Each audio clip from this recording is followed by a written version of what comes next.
Hey everybody, what is happening? It's Bill with Franklin Loan Center.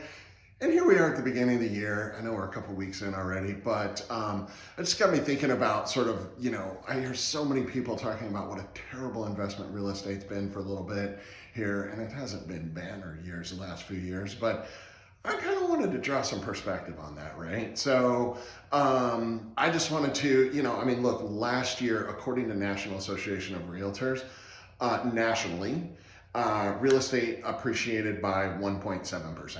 Obviously, every area is going to see different numbers, blah, blah, blah. This might not apply, but nationally, 1.7%. So it's like, great.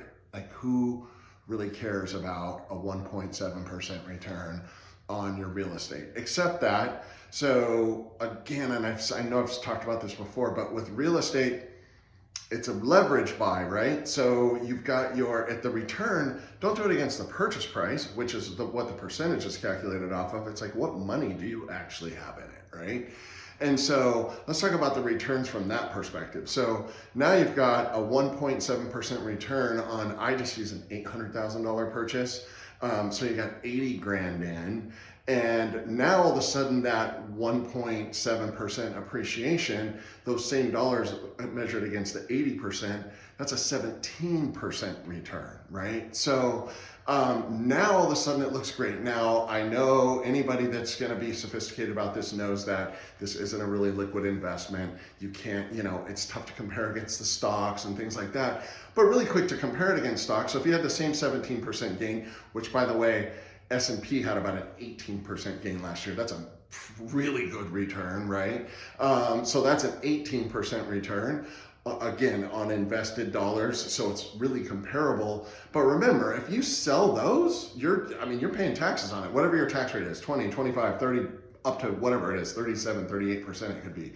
So now real estate's starting to look a little smarter. And then you think about the fact that when you buy on your primary residence, married couples, as it stands and has stood for a very long time, there's a $500,000 exemption on any gains, right? So have a $500,000 gain for a married couple or $250,000 for someone single, completely exempt from real estate taxes.